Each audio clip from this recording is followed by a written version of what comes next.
What is going on, guys? Happy Tuesday. Welcome back to another episode of Eat, Train, Prosper.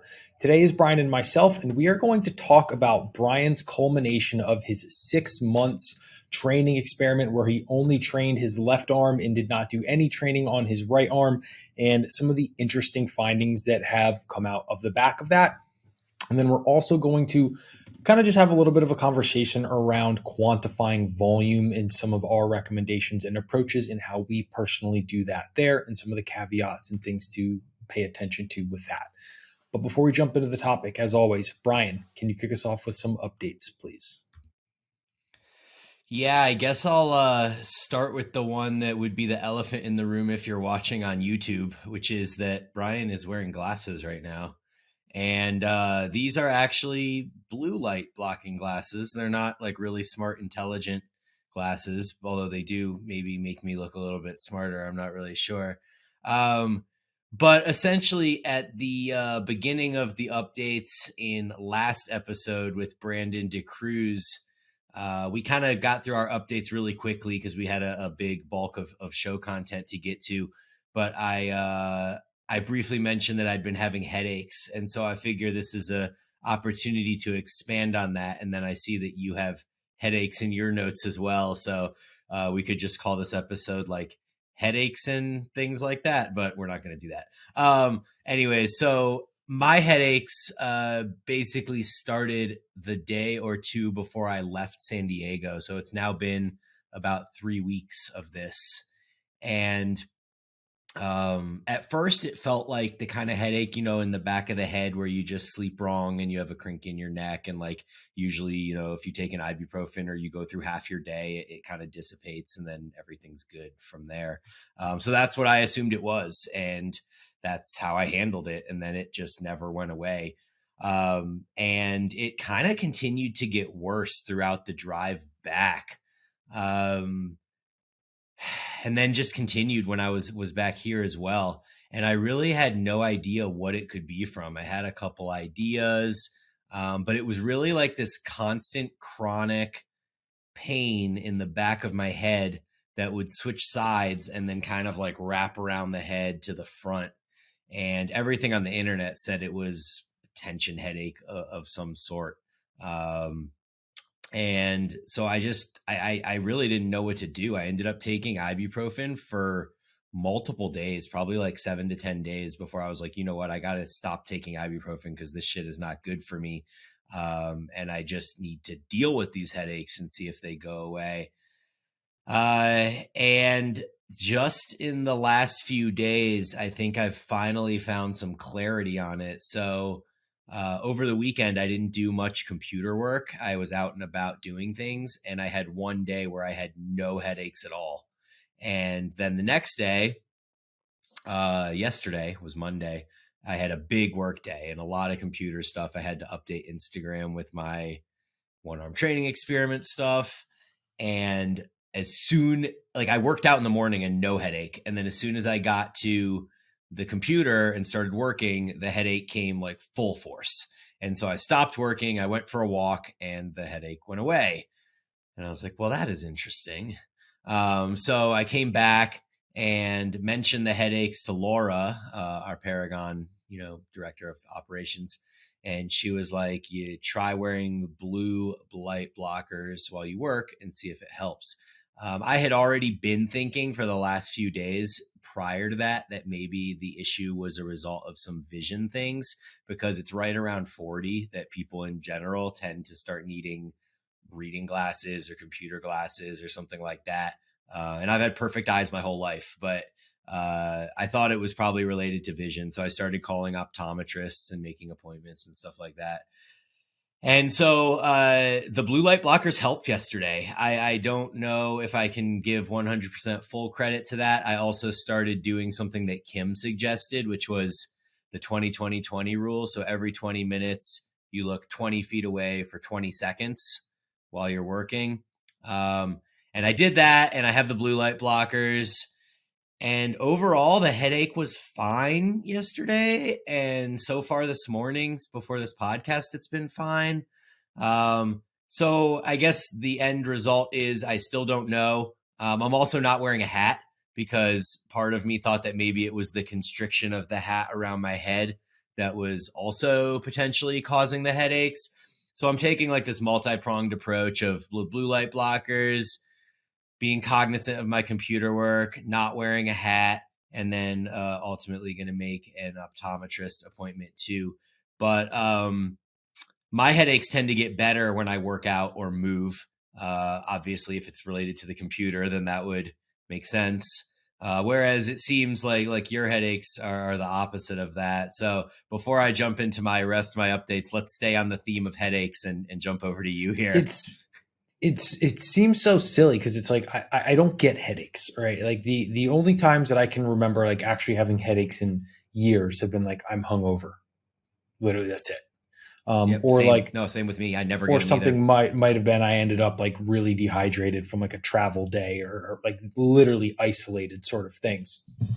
Um, Last Monday, so now like a week, 8 days ago, I'm in my I'm hitting my top set of the hack squat. Warming up feels perfectly fine. I get like 3 reps into my top set and like splitting headache. Head just starts pounding in the middle of it, which sucks because it obviously already feels like shit to begin with when you're in like the middle of a heavy set.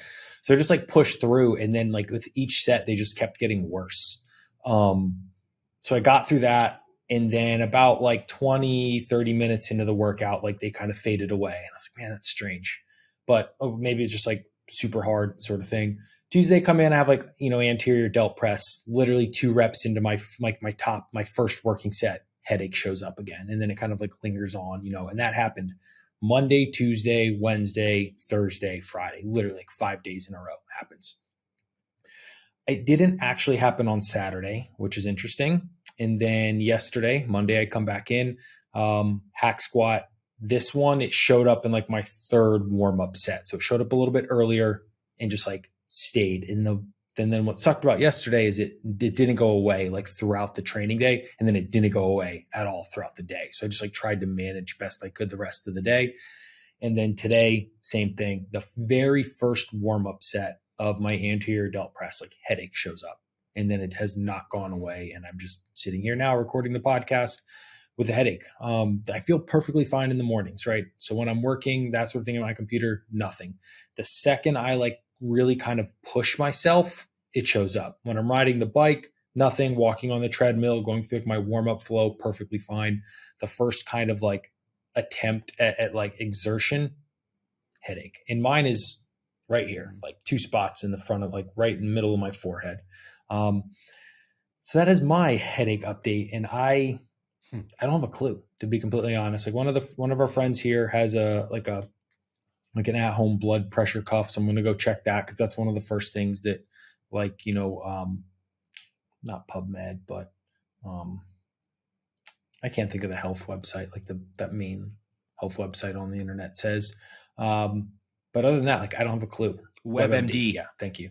I don't have a clue. So I am hoping it just kind of like magically goes away. I'm thinking in the back of my mind, it could be like I might need a deload because I have been swinging for the fences like hard, but like things are going really, really well there. And I would love to hold on until my travel week, which is in like 2 weeks, so that I can just kind of like naturally deload with my travel schedule.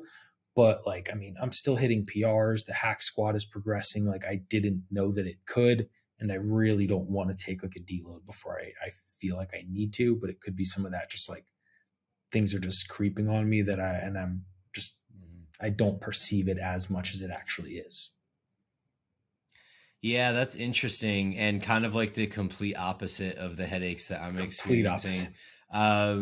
Yeah, my first thought when you were talking, outside of just a standard exertion headache, is that maybe your body weight increasing has something to do with it. In which case, the blood pressure could be kind of like a proxy for that. So that is probably like a prudent move for you to check blood pressure. But the thing with blood pressure too, like, cause I now check it every morning and every night, and it is variable based on, literally like how many readings I do and how quickly I do a reading after sitting down. And so that's something maybe like you just have to do multiple readings, because I love to test my blood pressure like right when I sit down, just to see like how high it was when I was just like walking around doing life. And then over the course of 5 minutes, where I'll take 2 or 3 more readings, it'll drop 15 or 20 points sometimes. Like it'll be, 127 over 86 right when I sit down. And I'm like, man, that's high. And then 5 minutes later, it's 112 over 72 or something like that. So, yeah, I mean, I would just take multiple readings, make sure that you kind of get a sense of that. And then also time of day matters. Like it's generally lower at night than it is in the morning, and it's highest midday. So just kind of, keep those things in mind too. Yeah, I'll probably end up taking a few just to see. Yeah. But yeah, I'm kind of at a loss, and I really don't know. It is quite interesting though. Yeah. By interesting, I mean It's like so shitty. frustrating. Yeah. And yeah, it's just frustrating and disconcerting, because you just start thinking that like something's wrong with you and you don't know where there's an end. You're like, am I just going to have this for the rest of my life? Yeah. It's it's awful. I completely empathize, man. All right, well, let's talk about fitness. We've been talking about headaches for long enough now. So last week I had the opportunity to go hang out with Cass and iShack at N1. And this was I'd been conversing with Cass a bunch over the last month or two, as they've kind of thrown out some of their new views on the iliac pull around thing. And so I got like a cool like hands-on one-on-one with Cass, which was dope. And I don't want to say too much because he hasn't released a lot of content on this publicly on the computer, or the computer, on the internet yet. But one thing that I thought was really interesting is that the non-pull around version hasn't really changed much, if at all. It might be like a slightly higher plane of motion than it was before, and the lumbar now kind of resembles what maybe we used to call an iliac, where the arms are coming high to low, but they're not like directly overhead. So as far as that goes, I thought that was cool that I didn't have to completely shift my mindset on that. The pull around though, they have some kind of different rotational pieces to what your torso is doing, and how much adduction occurs with your arm across the body, and then how high in the plane of motion that occurs for the iliac. And it's crazy because like, you could just feel that. Like you could sometimes feel when you're doing something where you put your arm all the way overhead and reach across your body, and you can feel like this deep stretch around your side. Some of that could be like, the lateral obliques and some of those other musculature along the side too. So I think it's a little ambiguous, but doing this and reaching up mostly overhead with still a little bit of in the front kind of setup motion, there really is a significantly deeper stretch that you can feel across there. And so I've been playing around with that a lot this last week, and I'm just excited for him to throw all that information out to the public so that everybody else can kind of experience it too, because it's been a cool experiment. So that's really all I have on that. And then I am, as you guys know, super deep into this cardio game right now. I don't know if I've mentioned it on the podcast before, but I signed up for a 50-mile mountain biking race through Moab.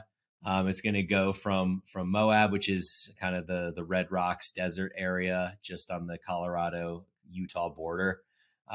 So it's a race from there to Fruta, which is, I think Fruta's in Colorado. I don't think it's still in Utah. So basically we're going from Moab to like the Colorado border.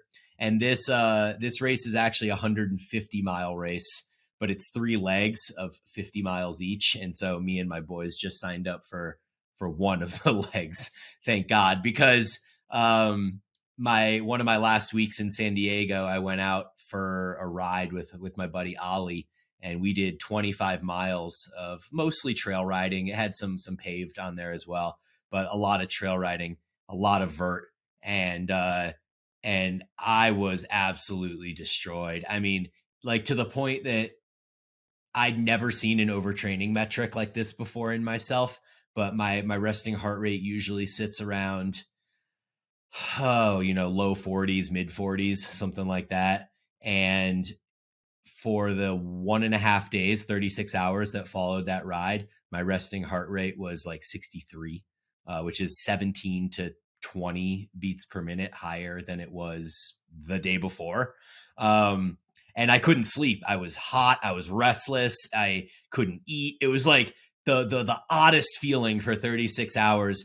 And so I'm really glad in retrospect that I did that 25-mile ride, because I think there was part of me that thought I could just show up to this 50-mile ride and just gut through it and do it. And like, I probably could have, but it would have been excruciating experience in the days that follow. So now I met with a buddy of mine here. Boulder's a massive, nerd out cycling community. So I met with a buddy of mine who's a pro cyclist. We went together the other day and did an 18-mile ride.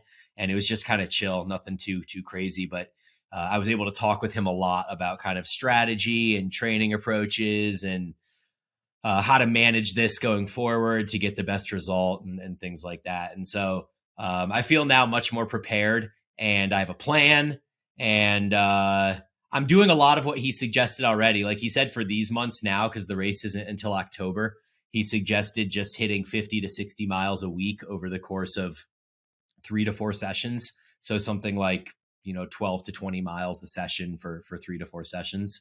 And that's basically what I'm doing right now as part of my zone 2 work. So I'm just going to kind of continue doing that.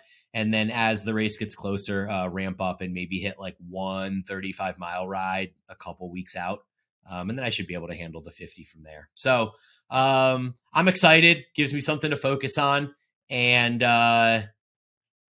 yeah, lots of questions from people about cardio and muscle mass and things like that. We touched on it a bit with Brandon on the last episode, but I think we'll have some additional insight here as we get into kind of the bulk of this episode. Real quick, before we move on, is the 50 miles all on like trail? So it's 40 miles of gravel and trail and 10 miles of pavement. Cool. And then can you look up like the course already of can you see like where the elevation climbs are and those sorts of things? Yeah. There's 10 total miles of climbing, which is wild. That's like a fifth of the entire ride is climbing. And it's between 3.5 and 6.5% grades. So when I was doing the ride with my buddy the other day, the pro cyclist, he has like a meter on his bike that tells you how steep the climb is that you're doing. Like he has all the gadgets, and there was like a pretty steep climb. I was like, man, this is brutal. And it was long.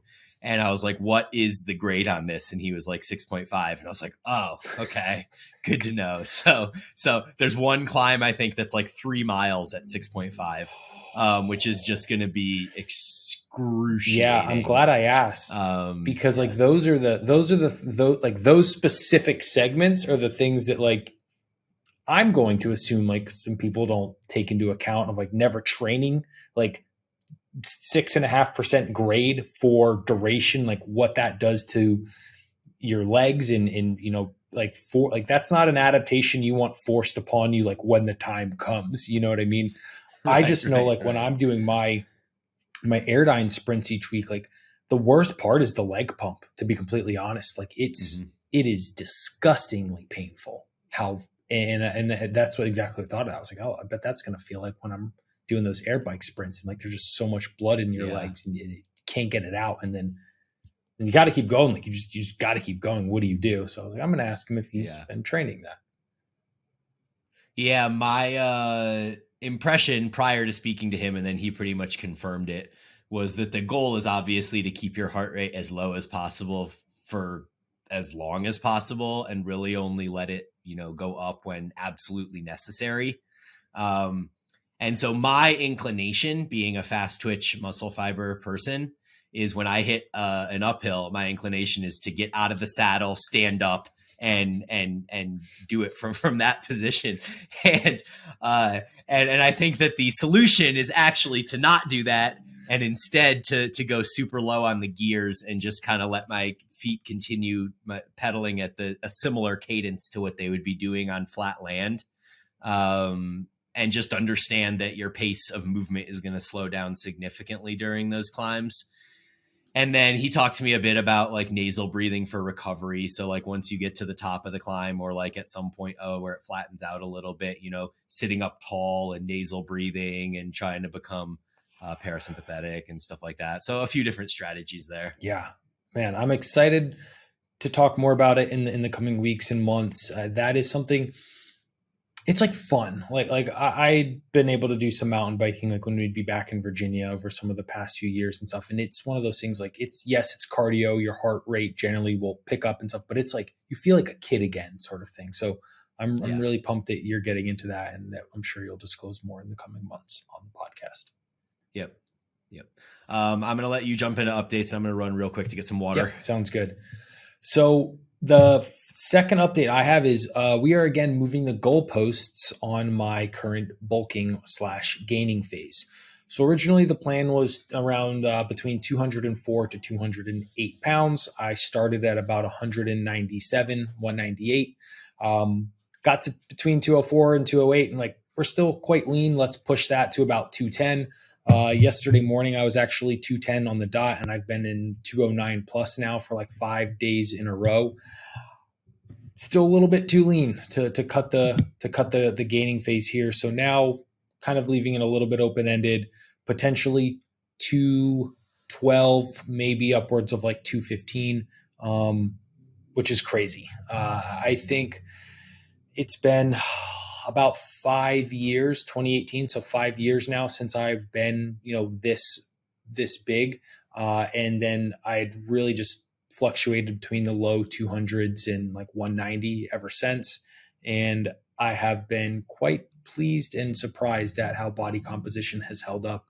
So it has made me kind of rethink some of my longer term plans, and I'm really just enjoying it for now, and just pretty much just accepting some of the extra body fat, but all the crazy gains that are coming along with it, especially in the hack squat and that sort of thing, and really just pushing and making sure that I'm not leaving any stones unturned, so that when I do go into the diet, really have a nice comparison of like this, here is this, and this is what I was able to do this time. So hopefully hoping for the best there. Yeah, dude, you look massive, and you don't look like you've put on a ton of body fat. Like, I know pictures can be deceiving, but what, like the lower, like where your glute meets your lower back. Yes, there is like a solid like 2-3 inches of like pinchable fat there. I get that too. Yeah. I've been really, there's two things. I've been really surprised about like the subcutaneous fat over the abs. That's been the most surprising. There really isn't much. I've also been training my abs consistently 3 times per week, like hard. I would imagine there's probably some hypertrophy to that, there, which can help that.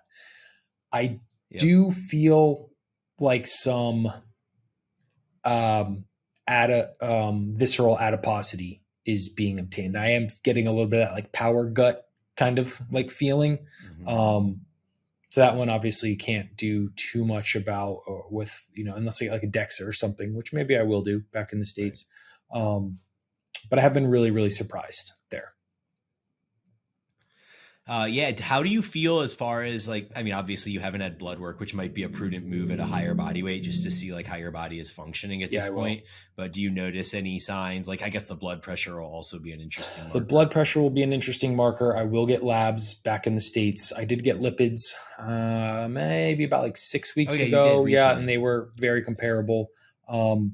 It's hard to say because I've been pushing the cardio really hard as well. Like, granted, it's only one session per week, but I've been taking it like very, very seriously and like really pushing myself there.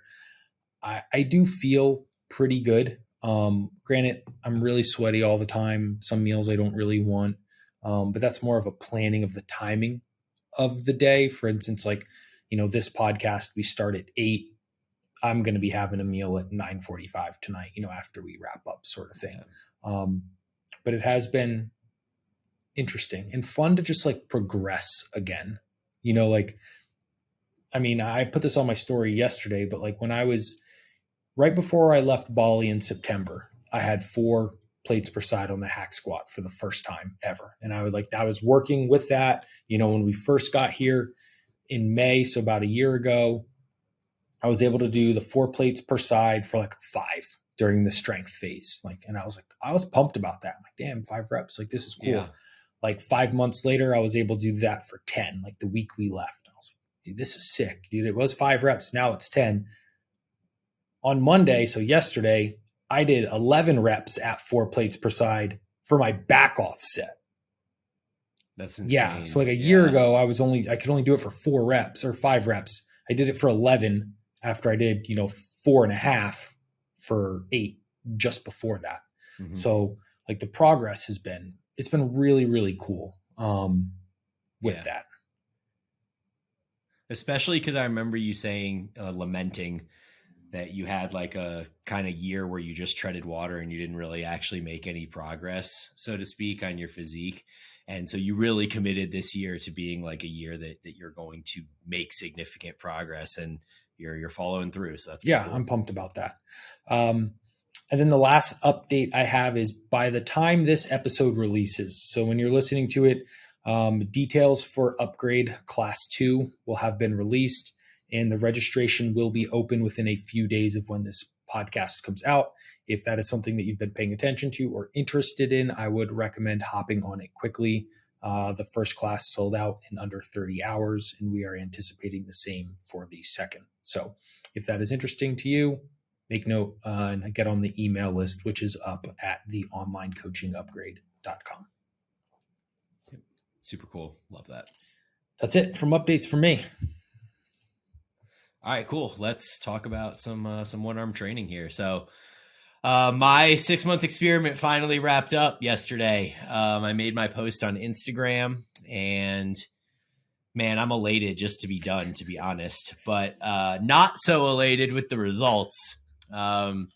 So just because I assume everybody that follows me on Instagram probably isn't listening to the podcast and vice versa, I will give you guys the breakdown here. Essentially, I train just my left arm with isolated work. We've talked about it on the podcast a bunch, but I still continue to do my rows, my presses and things like that with both arms. So there was still some stimulation for my right arm happening. But any direct bicep or tricep work was done with just my left arm. And I measured 3 things. At the beginning, I had a DEXA. The DEXA also coordinated with the start of my intense evolution of cardio into my life. So we can touch on that here and its relevance in a bit. I think it is relevant. But it also started, about the DEXA was about a month before I started the one-arm training experiment. So I had DEXA from the beginning. I did another DEXA at the end. I also did arm measurements at the beginning and at the end. In the beginning and halfway, I only did one. I only measured on one day. I did multiple measurements, but I only measured one specific day. And then via feedback from multiple people, I decided that this final measurement, I should probably do multiple days just to kind of take away as many variables as possible. So I measured my arms Saturday, Sunday, and Monday. And then the other thing that I have is strength testing. So I didn't do any strength testing in the beginning because I felt like it was pretty irrelevant. I was training both arms already. And what I knew from the strength testing was that my left arm was generally about 1 rep weaker than my right, where I would do a set of, say, 8 curls with 50 pounds, and my right arm would make the 8th rep at 1 RIR, and my left arm would make the 8th rep at 0 RIR, or even maybe with like a little bit of like lean back or like torso movement or something along those lines. So my hypothesis going in was that there would probably be no change, that my right arm wouldn't shrink and my left arm wouldn't grow, and that would be validation for me to essentially decide that maybe I don't need to train arms anymore. The end result was not quite what I predicted. So essentially, the DEXA scan showed that my left arm lost 0.3 pounds of lean body mass, and my right arm gained 0.3 pounds of lean body mass, which is mostly only interesting because there's obviously error. There's error in a DEXA, but it's mostly interesting because my entire body as a whole gained 0.8 pounds of lean body mass. And every single region of my body either stayed the same or grew, 0.1 here, 0.1 there, 0.2 here, whatever. Except my left arm. My left arm, the only part of my body that actually did not grow and in fact shrank.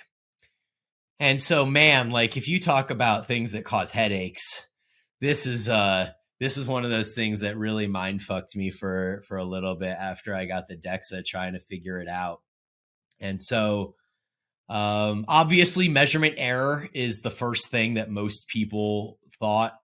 But I really struggle with that, considering that the rest of my body gained and that just that one area seemed to have lost. And then the DEXA also showed that my left arm gained 0.4 pounds of fat, which is also really odd because it lost 0.3 pounds of muscle, but gained 0.4 pounds of fat, which means it actually sort of increased in size. It's just so weird.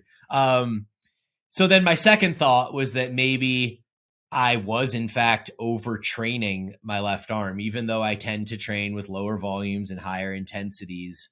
I guess it's possible that given the additional cardio I was doing, my recovery capacity being limited, that maybe I did too much work on my left arm. But then the other side of that coin would be if I was in fact overtraining, systemically, my body as a whole, there should be signs of that in other parts of my body and not just relegated to the left arm.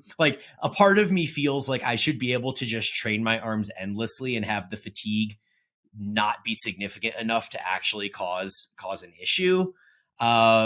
So that's the initial. I have a lot more to say on it, but I'll jump over to you for some thoughts. Yeah, it's smart, because if we would have kept going, I would have forgotten everything I wanted to say. I think I know you didn't say it on the podcast and I didn't see it in the post, but it is something that I know happened. Your DEXA was at the exact same location in both times, correct? So that's Correct. Another kind of, you're like, oh, well, if this DEXA was in one machine, they can be differently calibrated, that sort of thing, different models. No, you went to the same exact DEXA machine, 6 months apart, same exact place. It is very same tech as well. Okay, same tech as well. So that is, I think, that's a big kind of drop in the bucket of okay, we have some decent consistency there. I'm very hard pressed to think that the arm that you were overtraining that, because you'd have perceptible feedback on that. Was it super sore all the time where you're overlapping soreness? You would know, and knowing you would have auto regulated that a long time ago. Yeah. I really don't think it was overtrained. This is a puzzle. This is a puzzle. If other things fluctuated in the DEXA, I would be more kind of akin to the margin of error thing. But the fact that everything got bigger except the left arm. Yeah. My hypothesis, which it's purely conjecture, is that the period of acute kind of detraining, yes, you're still doing rowing, yes, you're still doing, pressing and stuff, but it's you're not really fully shortening the tricep or probably fully lengthening it in different things. Same with the bicep.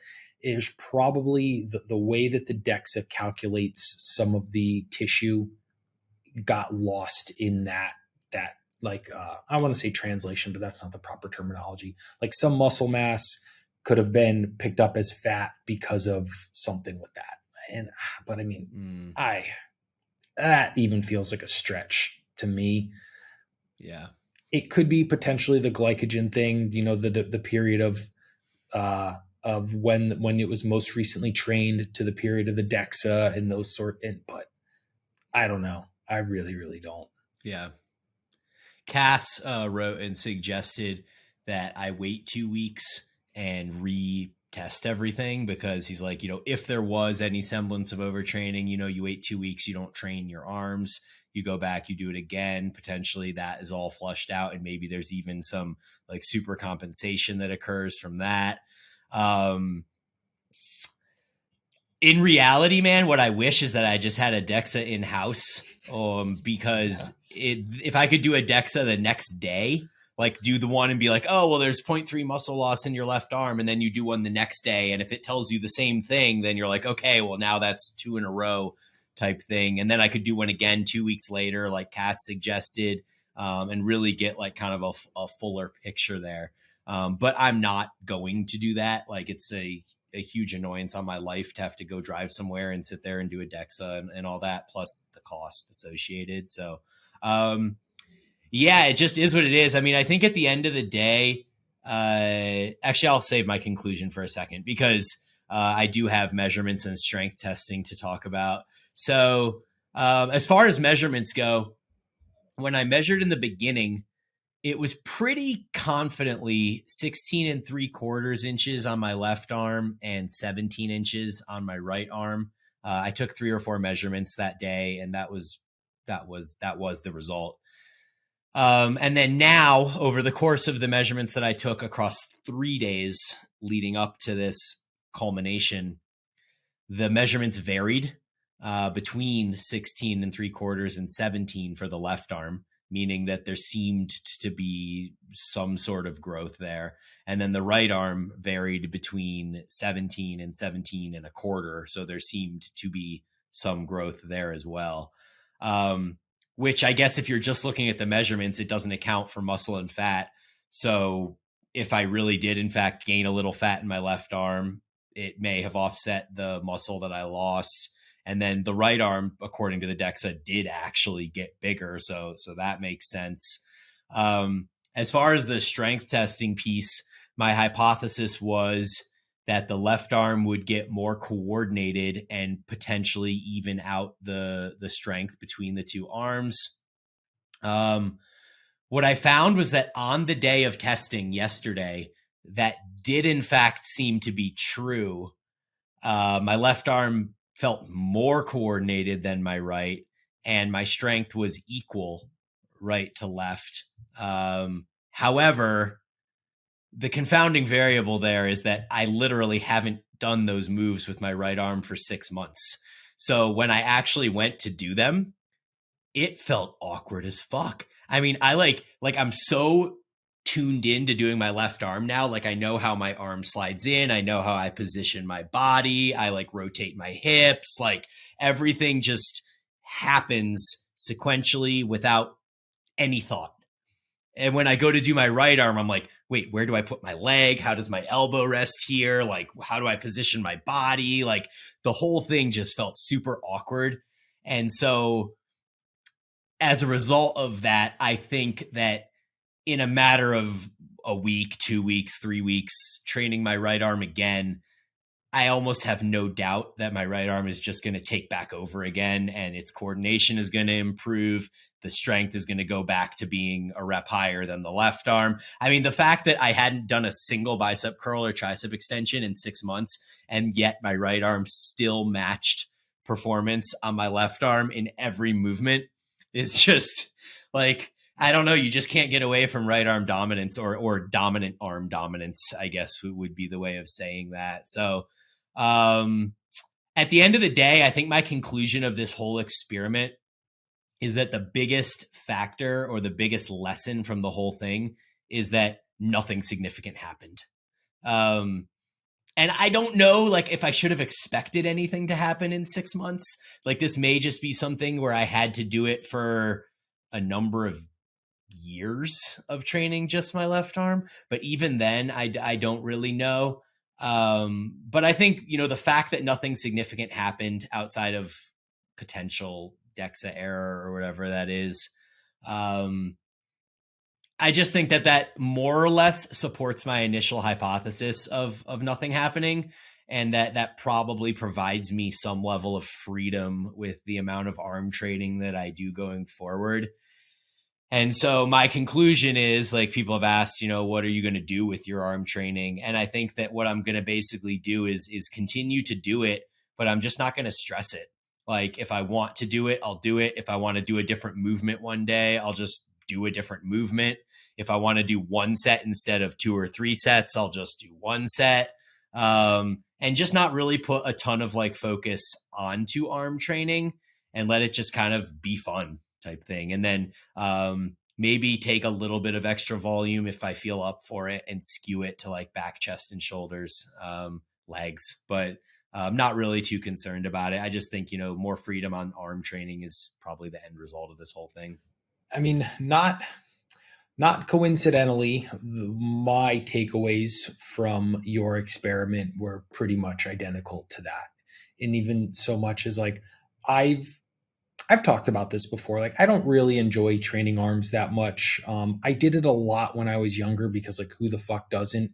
And I mean, I would say like my arms relative to like my shoulder size, I wish my shoulders were bigger and my arms were smaller. Like I really trained them out of like principle just to not, skip things. But that was the kind of takeaway too. I was like,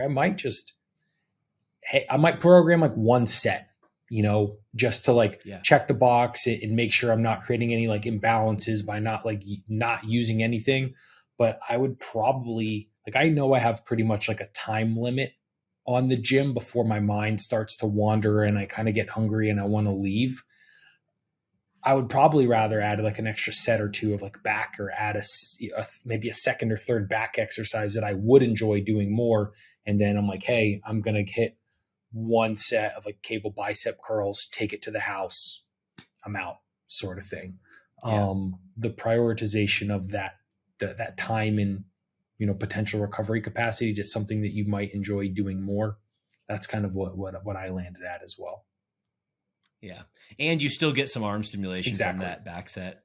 How many arm sets are you doing per week right now in your program? So biceps, I have 5, I want to say.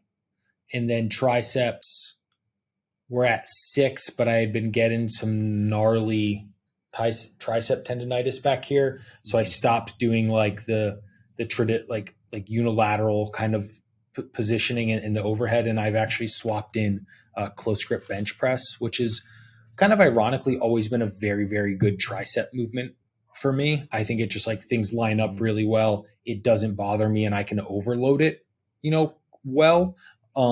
So I've been swapping that in and then taking out both of those 2 tricep exercises. I've been toying with the idea of getting a PRP injection in it right before we leave here and go back to the States. PRP here is so cheap. It's insane. It's like, I feel like criminal not to get it done. There is recovery though. I mean, relatively significant recovery. I'd have to talk to the person because I've had 5 PRP injections, I believe now over the years. And it was always like, use it, give it like 3 or 4 days, don't load it up with weight, but then like get a lot of blood flow in there, start using it sort of thing. And that would really line up with like traveling back to the States. And I don't really train triceps that hard anyway. So I might pull the trigger on that, but not high. I just remember my knee experience and it was like significantly longer recovery than a few days here and there, but interesting. Maybe elbows are not quite as bad. Yeah. Okay, cool.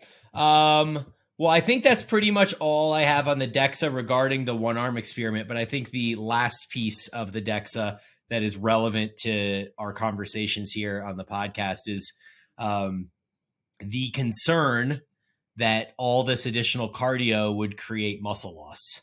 And I think that the confidence instilled by that DEXA reading has been really nice and not surprising for me. I mean, I've stated on the podcast in pretty absolute terms that I believe, if your body weight is the same, more or less, and you're continuing to train with weights, where would the muscle go?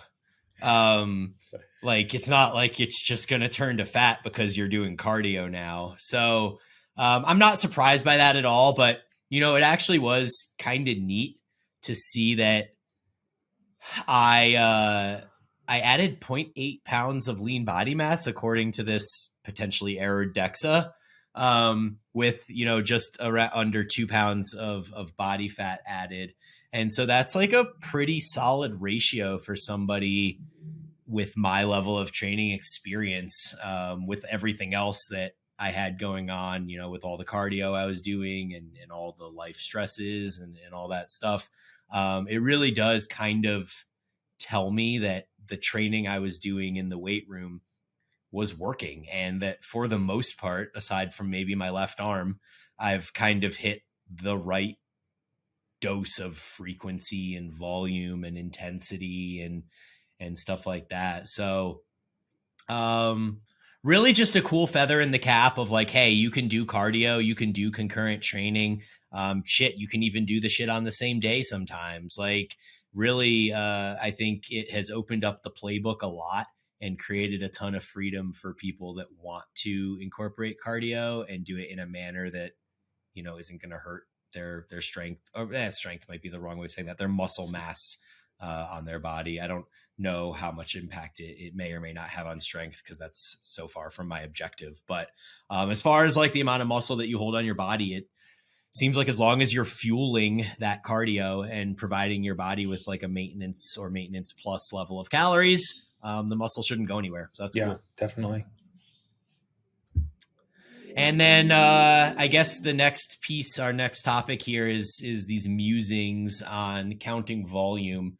So I had this question come in from a longtime listener, and so I'm just going to read the question, and then I'll kick it over to you, and you can kind of start with it. So, hey Bryan, I was wondering if during any of your ETP episodes, you and Aaron have discussed how you like to calculate sets per muscle group across the week, more so from the perspective of muscle groups such as anterior delts, rear delts, biceps, triceps that get hit indirectly when training other muscle groups, but also are trained directly themselves. Also, quads, glutes, and hams and their interaction during hinging and squatting patterns that most of us incorporate across the week. Yeah, this is like the $1 million question. I really don't think there is a one size fits all answer to this. I think like everyone's going to quantify it differently. I've quantified it differently over the years. What I've kind of settled into now is, what is my intent for including this exercise, right? When I perform that exercise, or when I'm prescribing this exercise for a client or something, what target musculature are we performing this movement for? Because when you're like, think about, I'm going to use the classic like hack squat example. Like when I'm performing the hack squat and I'm like, essentially lowering myself, finding my bottom position, like I'm not thinking about my glutes, I'm thinking about my quads, right? I put that in there as a quad movement. Yes, I know my glutes are getting, I shouldn't even say additional, a good amount of volume, but I am not putting that exercise in my program thinking about my glutes. I'm putting it in there for the quads. Now, when I'm doing like a 45-degree hip extension, I'm putting that in there because I'm thinking about my glutes, right? And so I count that. I'm like, this is my glute volume. There's always going to be a good amount of overlap, but I think I at least personally come from the standpoint of like, what is the reason I am putting this movement in the program? What is our target intended tissue for us to provide the stimulus to? And I will quantify it in that manner. Yeah, I fully agree with all of that, but I'm going to take a step back real quick and touch on the meta from Brad Schoenfeld, which we've discussed on this podcast before. But 10 to 20 sets a week, man, that's apparently the number. That's what keeps being tossed around the internet. And when you actually delve into that study and you realize that 10 to 20 sets is being prescribed in a manner where they're counting volume for all auxiliary muscle groups, I think that really changes the conversation around how much volume people actually need. And so like the craziest one on the way they count volume, and this just doesn't make any sense, but every squatting movement is counted as hamstring volume, which man, like that's just so nuts. Like I get that you count an RDL as glutes and hamstrings. That makes sense to me. Or that you count a squat as glutes and quads. Like that makes sense to me. The hamstrings, not any sense at all. And then they're also counting, when you do a bench press, that's an entire set for your chest. It's also an entire set for your triceps. When you do a row, same deal. It's a set for your back. It's a set for your biceps. And I don't think that the stimulus is equal across those movements. But when you do look at that like 10 to 20 set thing, it's crazy that, if you're doing indirect volume, or if you're doing direct volume for your biceps and triceps, but you're also doing 10 to 20 sets for your back and your chest and your shoulders or whatever, then your arms are, in theory, according to this way of tracking, your arms must be doing 30 sets a week or 20 or whatever the number is, right? Which is really, really, really kind of wild to me. And so I posed this question on to Instagram a couple weeks ago when it was first posed to me, before obviously we talked about it on the podcast. And I asked people how they count volume. And I would say the most common response was people saying that they count the indirect muscle group as half of a set. So bench press might be one set for your chest and half a set for your triceps. And then if you really want to get nuanced about it, maybe like half a set for your anterior delts or something along those lines. Whereas a row or a pull down might be one set for your back or lats, a set or half a set for your rear delts, and half a set for your biceps, something along those lines. I think it's even more ambiguous with pulling movements because like all the data I did with Cass when I was there, the EMG stuff, it seemed like the rear delts were the dominant on every pulling movement. Like it was almost impossible to not make the rear delts the dominant, at least at the short position. And so you can call a movement a lat movement, or you can call it an upper back movement or whatever. But it seems like the rear delts are actually kind of the thing receiving the most stimulus there, which fits in line with, common bro science that the rear delts can just be hammered and handle shit tons of volume. Also kind of potentially why maybe we don't need to do like direct rear delt work. And I don't really know anybody in my circle, at least, that does like isolated rear delt raises, like some sort of, abduction movement with a straight arm type thing. I don't really know too many people that do that. You do it? You're muted. I have it in my program right now. Okay. What a piece of equipment are you using? Dumbbells. Dumbbells, or I was, because the previous gym that I was at here, Body Factory, I have to give them credit. The dumbbells increment in 2 kilogram increments up to like 32 kilograms. Pretty gangster. Mm-hmm. For things like, I mean, that's 4.5 pounds. So it's not so different than a US one going 5 pounds. That is true, I guess. Yeah. But that was nice because then there was a lot in the smaller ones, they increment by 1. So there'd be like a 2 kilogram, nice. 3, really 4, nice. 5, 6, 7, 8, 9, 10, like all the way up through, I think 14, it incremented in a single one. So things like that, it was nice. Now I've been kind of doing like a high to low pull across sort of thing that I'm like positioning to make it like really tough in the lengthen so I can do a little bit less.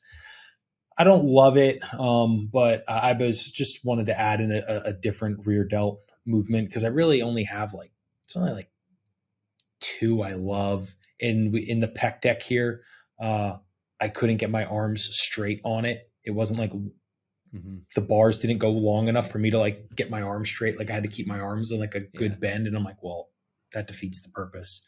That movement kind of sucks anyway. I feel like it doesn't line up properly. Like when you abduct at a horizontal angle, it never feels quite as rear delty as when it comes at like that high to low angle a little bit more. Yeah.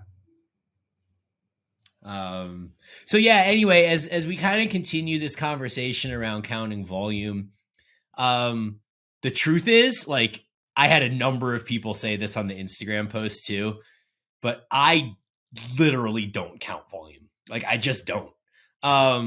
I train to a point where I feel like the stimulus is sufficient, and I choose exercises that are probably working multiple muscle groups, even if they're intentionally targeting one. And so I'll give you a couple examples. Like, I have a day that's more lat focused than rear delt or upper back focused, and so all of my movements on that day are going to be driven by like humeral depression and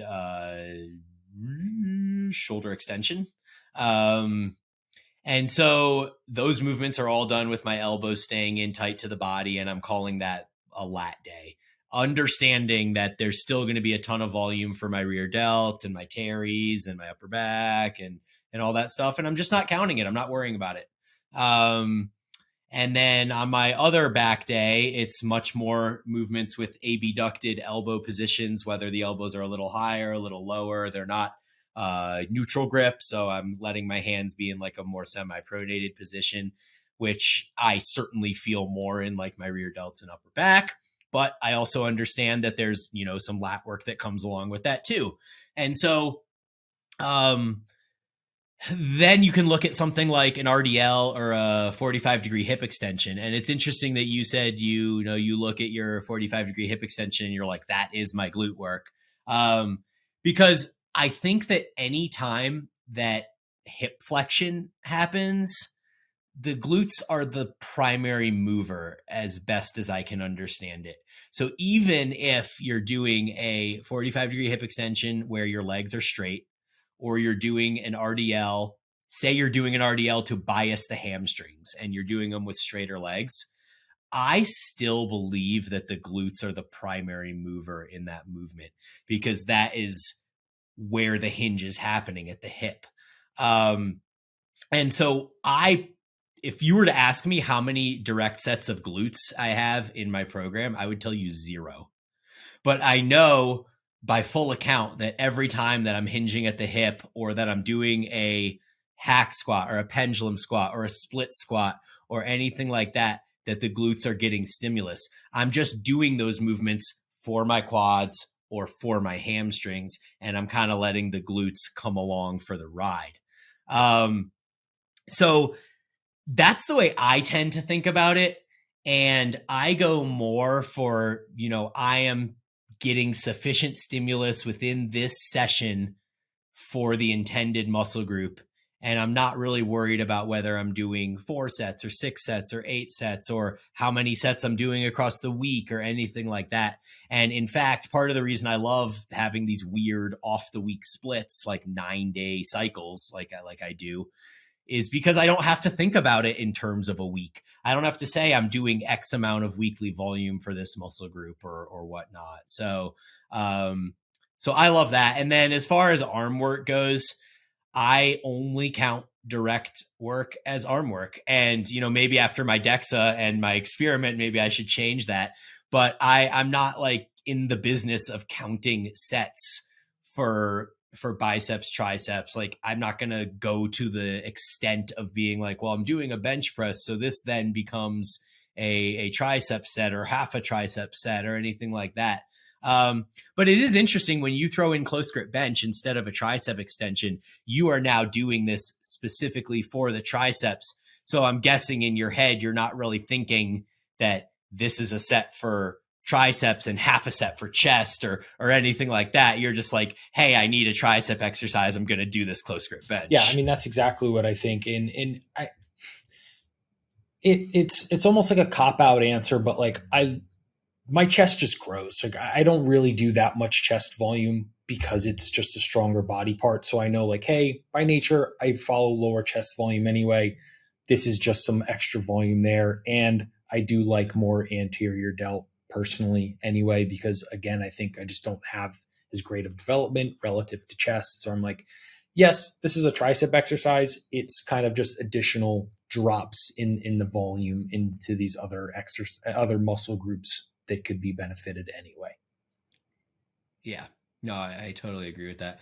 And so then we can like look at anterior delts, and it's really the same deal. Like, I would never go to the extent to count anterior delt volume when I'm pressing, unless I'm doing a movement that is directly targeting the anterior delts. And so I have an anterior delt press in my program. And so I count that in my head. I guess if I'm counting volume, I'd say that is an anterior delt exercise.